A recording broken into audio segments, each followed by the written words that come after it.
Hi guys, आज हम चलचित्र पे एक नई सीरीज़ की शुरुआत कर रहे हैं और ये सीरीज़ हम पोइट्री को डेडिकेट कर रहे हैं। मेरे एक दोस्त हैं जिनका नाम है मले अनिल। मले मेरे बहुत सालों से दोस्त हैं और उनके थ्रू मैंने बहुत कुछ सीखा है। उनको पोइट्री का बहुत ज़्यादा शौक़ है, उनको खाना बनाने का भी बहुत शौक़ है, लेकिन हर चीज़ को लेके वो बहुत पैशनेट है, B it writing, B it poetry, B it food, B it movies. जिस तरीके से मले बात करते हैं मैं भी उससे बहुत इंस्पायर होता हूँ। अभी जब कुछ दिन पहले इरफान खान की डेथ हुई थी तो मले ने उसके बारे में भी लिखा था, एंड वो जो टेक्स्ट था वो मैंने फेसबुक और यूट्यूब पे भी चलचित्र के टेक्स्ट फॉर्म में शेयर किया था। सो इस सीरीज़ की शुरुआत करते हैं जहाँ मले हमसे अलग अलग कवि और कविताओं की बातें करेंगे। सो ओवर टू मले नाउ।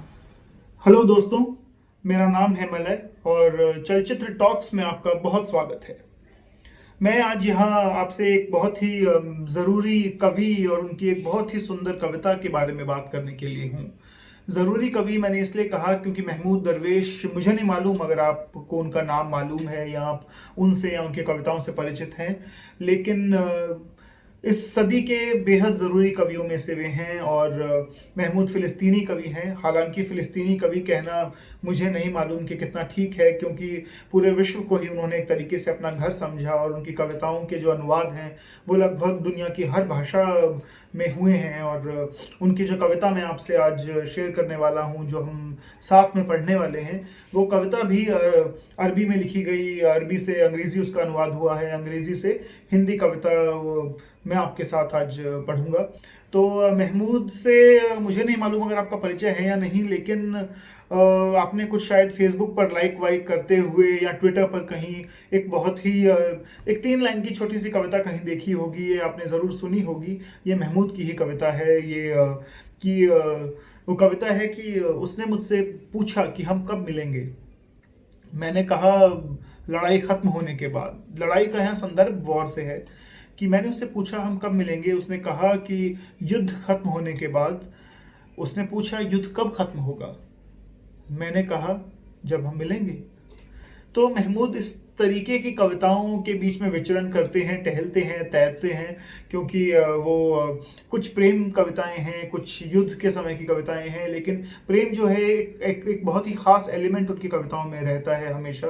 पिछले हफ्ते ही हमने इरफान को खोया और इरफान के जाने से ठीक 4 दिन पहले ही उनकी माँ भी गुजरी थी। तो ये कविता ऑलरेडी मेरे दिमाग में थी, लेकिन फिर जैसे इरफान गुजरे तो इस कविता की 3 लाइनें हैं जो मुझे बहुत बहुत पसंद हैं और बार बार याद भी आ रही थी, तो वो मैं आपके साथ शेयर करता हूँ कि अपनी मृत्यु के समय मुझे अपनी ज़िंदगी के काबिल होना होगा, अपनी माँ के आंसुओं के काबिल।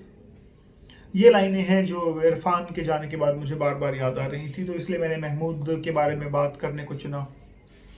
ये कविता इस किताब में, इस जलसा, इस कविताओं की किताब में प्रकाशित है। इसमें कविताएं भी हैं, निबंध भी हैं। ये 3 एसेज पब्लिकेशन है जो असद जैदी चलाते हैं।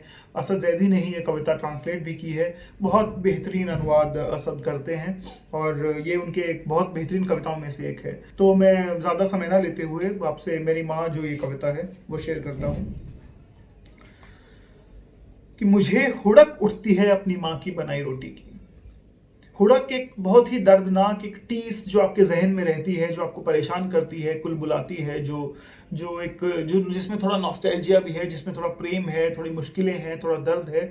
तो हुड़क एक वो शब्द यहाँ पे बहुत ज़रूरी शब्द है। हुड़क, मुझे लगता है कि मुझे हुड़क उठती है अपनी माँ की बनाई रोटी की, माँ की कॉफ़ी की, उसका स्पर्श, कि माँ जैसे छूती है कभी कंधे पर, कभी सर में हाथ फेरती है, कि बचपन की स्मृतियां मुझ में बड़ी होती जाती हैं दिन ब दिन।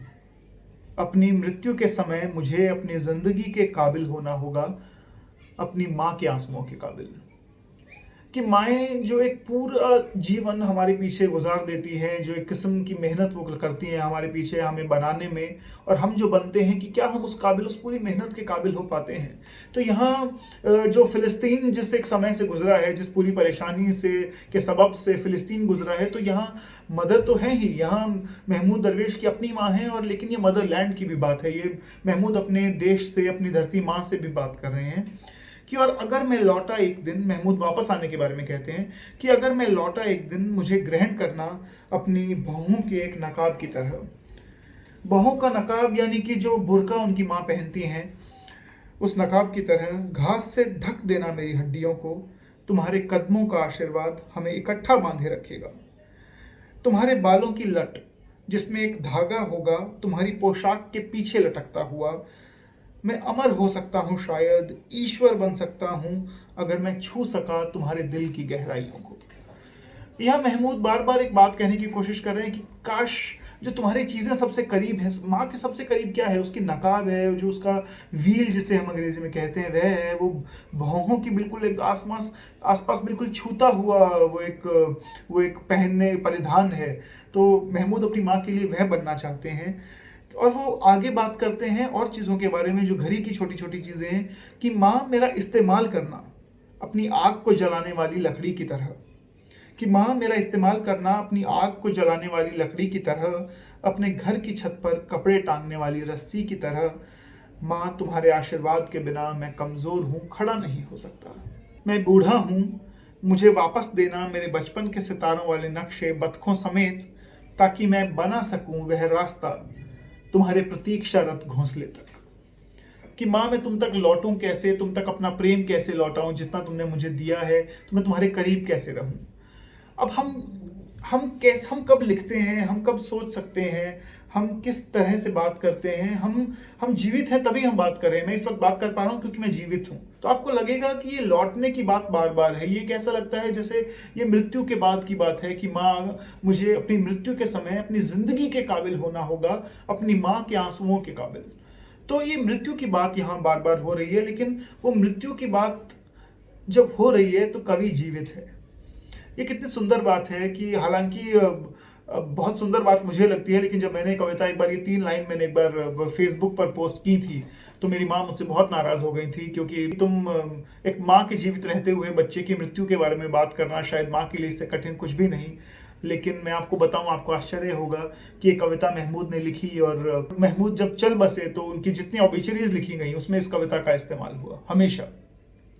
तो क्या कभी वह व्यक्ति होता है जो खुद सब कुछ जानता हो, खुद सब कुछ पहचानता हो, अपने बारे में भी, अपने आसपास की चीज़ों के बारे में भी, हम शायद आम लोगों से बहुत बेहतर। तो आप महमूद के बारे में खोजें, महमूद के बारे में पढ़ें, महमूद का परिचय खुद से करवाएं, महमूद की कविताओं से खुद का परिचय करवाएं।